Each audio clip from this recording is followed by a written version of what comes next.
দীর্ঘদিন ধরে বেহাল অবস্থায় পড়ে রয়েছে রাস্তা। খানাখন্দে ভরা রাস্তা দিয়ে চলছে ঝুঁকির যাতায়াত জানিয়ে ক্ষোভ জন্মেছে জনমানুষে।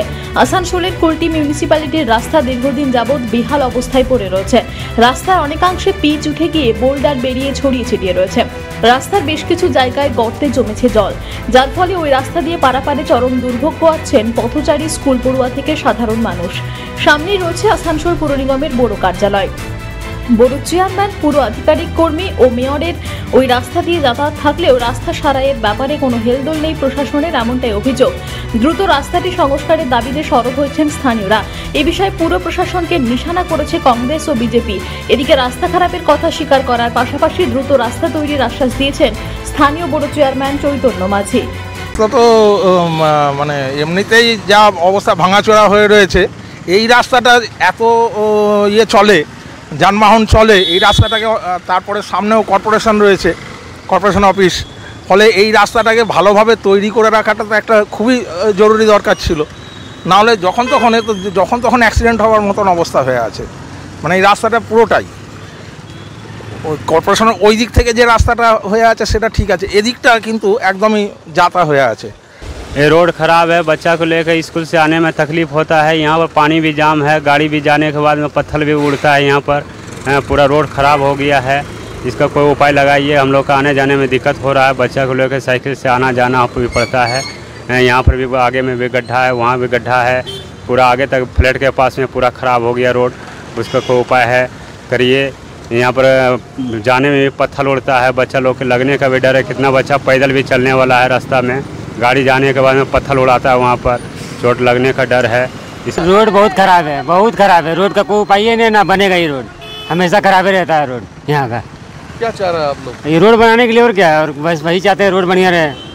ये रोड बनाता है, एक दिन बनाता है, दूसरा दिन फिर रोड का पानी गिरता है, रोड का वही हाल हो जाता है। बहुत ज़्यादा दिक्कत है, बहुत ज़्यादा, सबको दिक्कत है, सिर्फ हमको नहीं सबको दिक्कत है। আমি তো বলছি এরা খালি আশ্বাস দেয়, যেই রাস্তা দিয়ে এমআইসি আসছেন, যে রাস্তা দিয়ে 3টে বড় চেয়ারম্যান আসছেন, যে রাস্তা দিয়ে 27টা কাউন্সিলর আসছেন ওনাদের, যে রাস্তা দিয়ে কখনো কখনো মেয়রও আসছেন, তারপরেও যদি সেই রাস্তার যে বেহাল অবস্থাটা তারা চোখে দেখার পরেও যদি চোখ বন্ধ করে রাখে, আর দীর্ঘদিন এখানকার যারা মানুষ চলাচল করছে রাস্তা দিয়ে, সামনে 2টো হাই স্কুল আছে, একটা গার্লসের হাই স্কুল, একটা বয়েজ হাই স্কুল আছে, সামনে সবথেকে ভাইটাল পুলিশ স্টেশন আছে, ফাঁড়ি আছে, এনারা যদি নিজেদের মানে বড় অফিসের পাশে যে রাস্তাটা আছে সেই রাস্তাটাই যদি এরা তৈরি না করতে পারে, তাহলে আপনারা ভেবে নিন যে এরা কেমন ধরনের কাজ করছে আর কি ধরনের বড় অফিস আর কর্পোরেশন এরা চালাচ্ছে। বারবার বলেছি, ফ্ল্যাটটা দেখতেই পাবেন যে ফ্ল্যাটটা একদম রোডে চলে এসছে। কীভাবে একটা ফ্ল্যাট রোডের ধারে চলে আসে, সামনে এত বড় অফিস যেখানে 3টে চেয়ারম্যান বসছেন, তাদের চোখে পড়ছে না এই কাটমানিটা কে খেয়েছে? আমি জানতে চাই যে ফ্ল্যাটটা বানাতে গেলে যে নিয়ম সিস্টেমটা আছে, যে রুলসটা আছে, কি এরা পালন করেছে?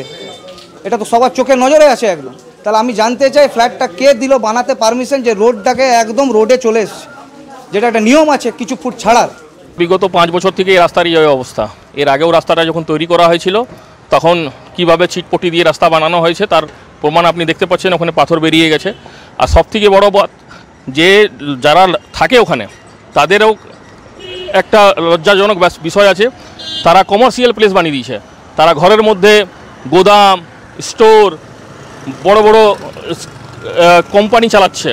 আর তারপরে এফসিআইর যে বড় বড় ট্রাক যারা নিয়ামতপুরে হয় না ঢোকার জন্যে, তাদেরকে মিউনিসিপ্যালিটি রোড দিয়ে ঢোকানো হচ্ছে, যেটা বড় কার্যালয়ের মাধ্যম দিয়ে হয়ে লায়ন্স ক্লাব হয়ে আপনার এফসিআই যাচ্ছে।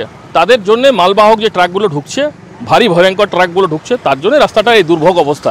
আর ওখানে যখন তখন অ্যাক্সিডেন্ট হয়ে যেতে পারে। সেখানে জলদুই হাই স্কুল আছে, সেখান থেকে শ্রী মন্দিরে যারা হরিহর বালিকা বিদ্যালয়ের মেয়ে ছেলেরা যায়, সেখান থেকে এনডি রাষ্ট্র বিদ্যালয় স্কুলের ছেলেমেয়েরা যায়। আর ছোটো ছোটো যেগুলো কিডস স্কুলগুলো আছে, বাচ্চাদের স্কুল, সেই রোডের উপরে একটা কিডস স্কুলও আছে।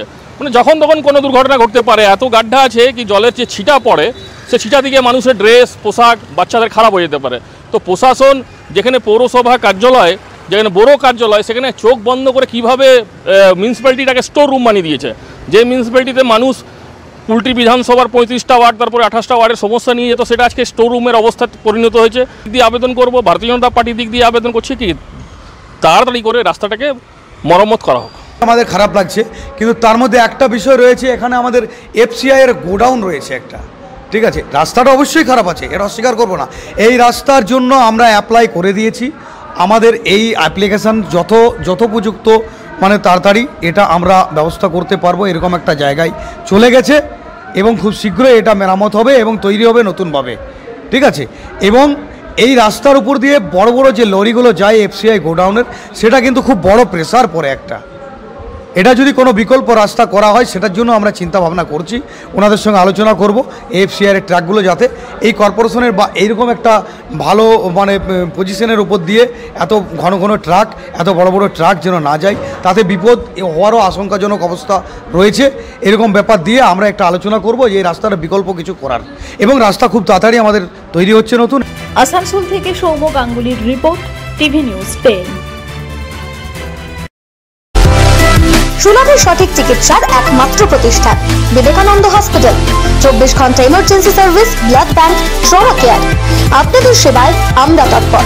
গুণমান ও পরিষেবায় দুর্গাপুর বিধাননগরের ডক্টর জাকির হোসেন এভিনিউর বিবেকানন্দ হসপিটাল শিল্পাঞ্চলের মানুষের মন জয় করেছে।